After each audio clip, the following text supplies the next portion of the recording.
दोस्तों, हाल ही में ही अमेरिका की तरफ से भारत की कुछ कंपनियों के ऊपर प्रतिबंध लगाए गए हैं। अमेरिका की तरफ से भारत की इन कंपनियों के ऊपर ये आरोप लगाया गया है कि भारत की ये कंपनियां चुपचाप रशिया को ड्यूल यूज कंपोनेंट की सप्लाई कर रही हैं और इन कंपोनेंट का इस्तेमाल करते हुए रशिया हथियारों को काफी आसानी से बनाकर तैयार कर सकता है। अमेरिका का कहना है कि जो भारत की एस एंड एविएशन है, इन्होंने 700 के आसपास शिपमेंट को रशिया में भेजा है। इन शिपमेंट में अमेरिका के कुछ कंपोनेंट भी रशिया के अंदर भेजे गए हैं। दूसरी company Lokesh machine and tool है, जिसके ऊपर अमेरिका ने प्रतिबंध लगाए हैं। लोकेश मशीन एंड टूल वही कंपनी है जिसको डीआरडीओ ने अश्मी मशीन पिस्टल की टेक्नोलॉजी दी थी और इस समय Lokesh machine and tool Ashmi pistol का प्रोडक्शन भी कर रही है। और अब अमेरिका की तरफ से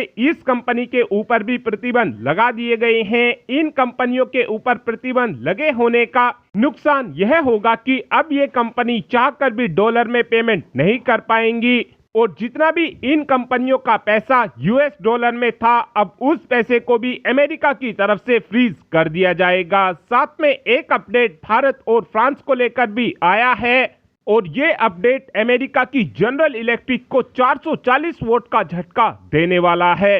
इस समय बताया ये जा रहा है कि भारत आने वाले 20 से 25 सालों के अंदर अंदर 514 की संख्या में नए लड़ाकू विमान को बनाकर भारत के अंदर ही तैयार करेगा और इन लड़ाकू विमानों के अंदर हमको इंजन भी लगाने की जरूरत पड़ेगी। और इस समय भारत की तरफ से ये प्लानिंग की गई है कि जो हमारा तेजस मार्क 2 लड़ाकू विमान होगा, उसके अंदर हम अमेरिका की जनरल इलेक्ट्रिक के F414 इंजन का इस्तेमाल करेंगे।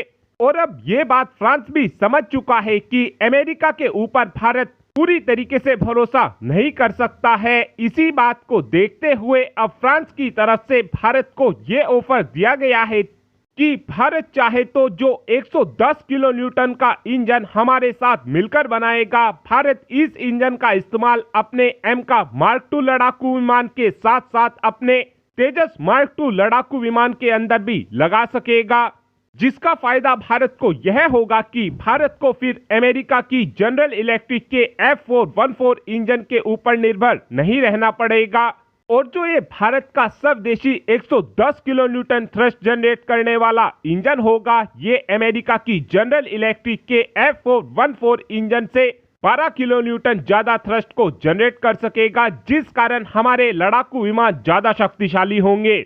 और अगर भारत की तरफ से फ्रांस की इस बात को मान लिया जाता है तो ये भारत की तरफ से जनरल इलेक्ट्रिक को बड़ी चोट पहुंचाई जाएगी और जनरल इलेक्ट्रिक के हाथों से एक बड़ी इंजन डील निकल जाएगी। और अब आप ही कमेंट कर बता सकते हैं कि क्या हमको हमारे तेजस मार्क 2 लड़ाकू विमान के अंदर स्वदेशी 110 किलो न्यूटन थ्रस्ट जनरेट करने वाला इंजन ही लगाना चाहिए, या फिर आपका यह मानना है कि हमको जनरल इलेक्ट्रिक के ही इंजन का इस्तेमाल करना चाहिए। इस बात का आंसर आप कमेंट बॉक्स में दे सकते हैं। Thanks for watching this video. Have a good day.